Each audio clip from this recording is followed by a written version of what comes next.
Good morning, good morning, good morning. So, going to put together this video and talk about the five shapes and show how the five shapes can be very practical and just help you to learn to get around on the fretboard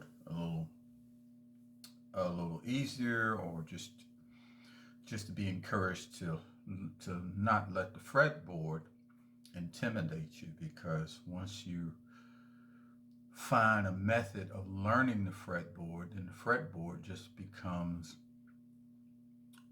just territory for you to explore. And if you've got a map that you can use to explore with, exploring is can be a lot more fun rather than just taking off on a journey and not knowing where you're going, or or how you're going to get there, or what to expect. So the five shapes, think of them as a map. It's a map to help you discover, what the fretboard has to offer you in terms of sounds, uh, in terms of colors. I mean, think of a painter. If a painter's got a canvas, but he doesn't have a brush, or he's only got one color, his paintings will be very boring, and they weren't even they they can't possibly be lifelike at all. So think of the five shapes as a map. It's a map to show you how to approach this undiscovered territory, which is the guitar fretboard. For a lot of beginner players, it's very mysterious. You look at all of those. Uh, well, here it is, right? I mean, you look at these frets, and you look at these dots, and you look at all these strings, and you wonder, so what am I supposed to do with all of this? Well, that is the life. That's the lifetime journey with the guitar. When you start the guitar, it's a journey, and for some people, um, they seem to be more challenged, or let's say that they're more in step with the challenge. I mean, they see this as a challenge, and so they say, "I'm going to learn this." And so, how do we get from point A to point Z if we're traveling somewhere? How do we get from basics to maybe a little more in-depth stuff on the guitar? Well, it's a journey. And so the five steps to me was just kind of a revelation. And the five steps have been around for as long as people have been trying to figure out how to play this, in modern times at least. And Jimmy Bruno was the one that turned me on to the five steps. And so I'm going to take a lot of what he teaches and what he shares. I'll try to submit some of his videos so you can see a master at work. He makes it look so easy, and it's not easy until you do the work. You got to do the work. So let me always encourage you: practice, do the work, and it will pay off. One of the first things that you always need to do when you pick up the guitar is to make sure it's in tune. If the guitar is not in tune, it's not going to sound right. You're not going to want to play it because it doesn't sound right. If you have problems with hearing, or if you feel like your ear is not very sensitive, or you don't really hear notes, well, playing a guitar that's out of tune is only going to make that matter worse. I guarantee that. So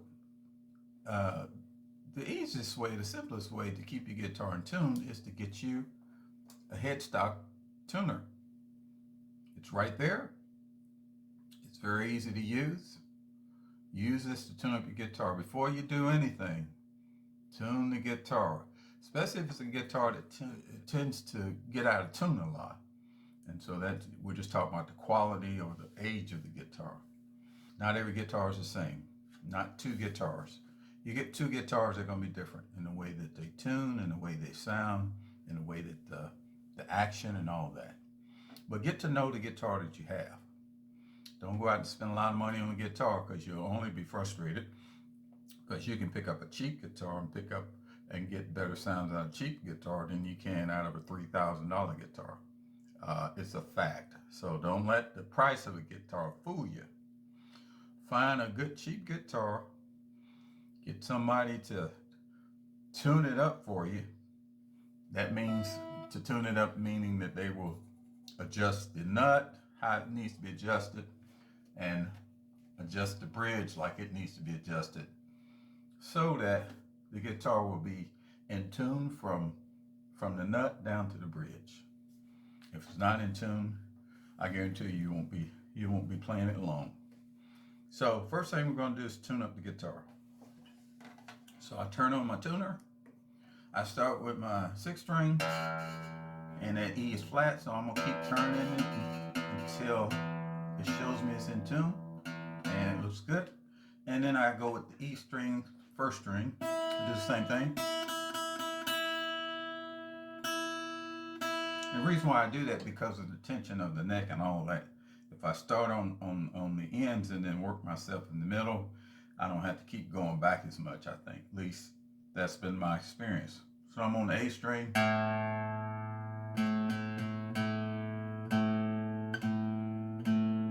There it is. I go to D string, which is the 2nd string. I go to the D string.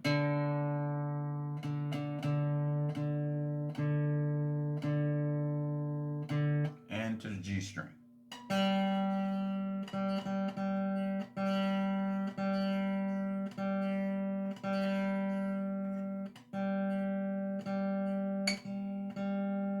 And sometimes you need to back it back down, loosen the string, and then bring it back up to tighten it. Because what you're doing is these strings will stretch on you.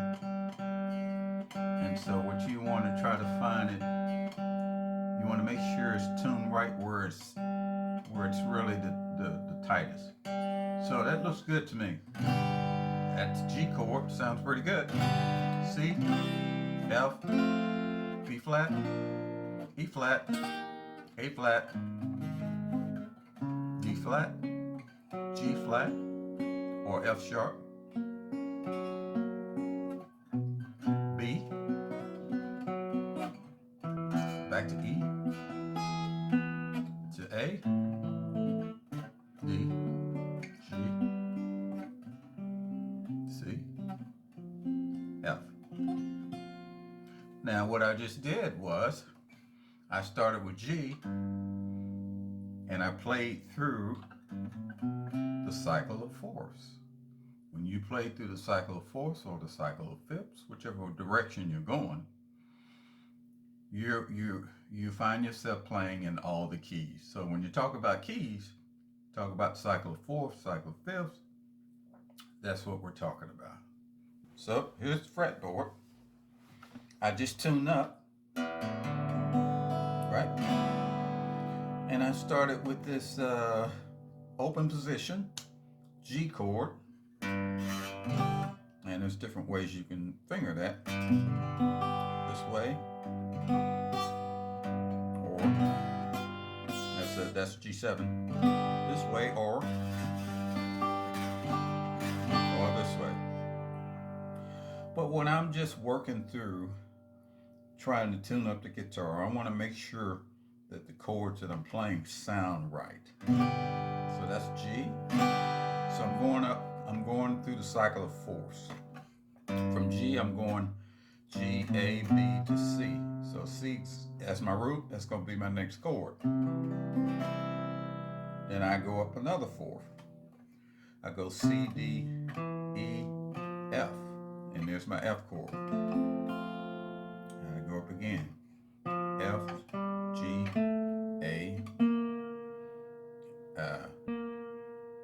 flat. Let me do it again. F, G, A, B flat. Thank you. All right, and here's my chord, a B flat. Or this, which would be, or this. But here's the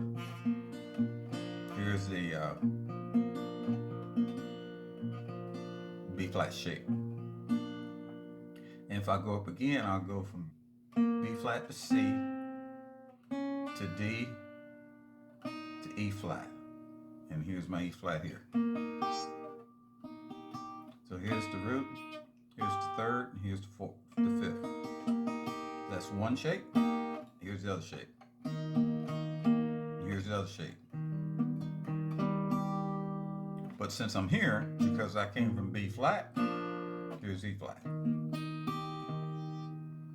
Now if I go up another fourth, E flat, F, G, A flat. So A flat's going to be my next key. So what am I doing? I'm going from G major, C major, to F major, B flat major, E flat major, A flat major. So here's G, C, F, B flat, E flat, A flat. So what am I doing? Well, I'm in the key of A flat. Here's my G. So if I want to go to A flat, I go up a half step to A flat. So this is a G shape. This is a G shaped chord. Here's G. Here's a G shaped chord played in E flat, A flat. And because of the nature of the chord, there's no open strings to play. All the strings are flatted. So I got to figure out how to finger that. I have to finger it. I can't finger it like this. I could, but this is where I'll finger it. So here's G. So now I'm in the key of A flat. So if I go up another fourth, A flat, B flat, C, C sharp or D flat, and here's the shape. What kind of shape is that? That's a C major shape. Here's C major, just like the G major to A flat. You can do a C major up to D flat or C sharp. So now I'm in the key of D flat. I'll go up another four, D flat, E flat, F, G flat,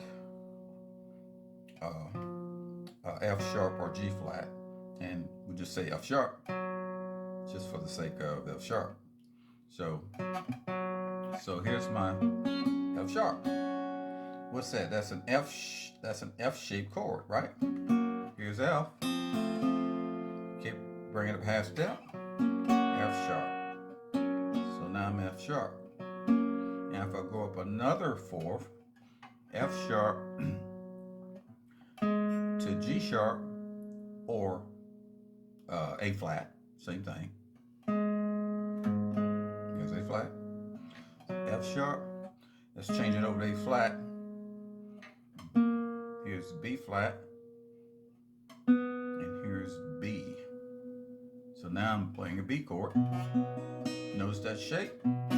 That's a B flat shaped chord. Here's B flat. Let's move it up to B. Now I'm in the key of B major. Go up another fourth. B, C sharp, D sharp, E. Now I'm in the key of E. So here's my E chord. Remember I played E flat like this? I just bring it up a half step to E. If I go up another fourth, here's E, F sharp, G sharp, A, right? Here's an A chord. I mean, like this. But since I was here, since I was here, I'm going up to A. I can just play it like this. Now, what is that? That is a G shaped chord. Here's G. Remember how we play A flat? So here's A. All right. So here's A. I'll go up another fourth. A, B, C sharp to D. And now I'm in the key of D major. Here's my D chord. How'd I get this? That's a C-shaped chord. Remember I played D flat? And there's D major. Now, if I go up another fourth, I'll go D, E, F sharp to G. Remember where we started? We started in G, right? How did I get to that chord? That's an F-shaped chord. Here's F. Remember we played F sharp? Now we're in the key of G, G major. So what I did was I played through all the keys doing chords. And so what we're going to learn how to do, and you ought to practice that. You ought to practice playing all these chords through all the keys. It's just a good warm-up anyway. And you get to explore these different chord shapes in different places. So what we're going to do in the next lesson, we're going to talk about the 5 shapes and show you how to play those in all keys. But do this as a warm-up. You get to explore the chords you already know, chord shapes you already know, learning to play them in different places on the fretboard, showing you what key you're in, that you're actually playing in a different key, and it's just a good workout. So again, here we go.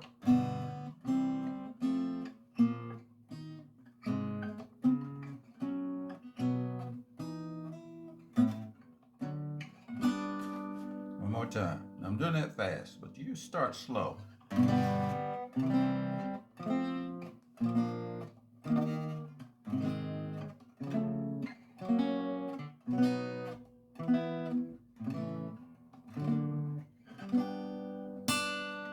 And just do that as a warm-up.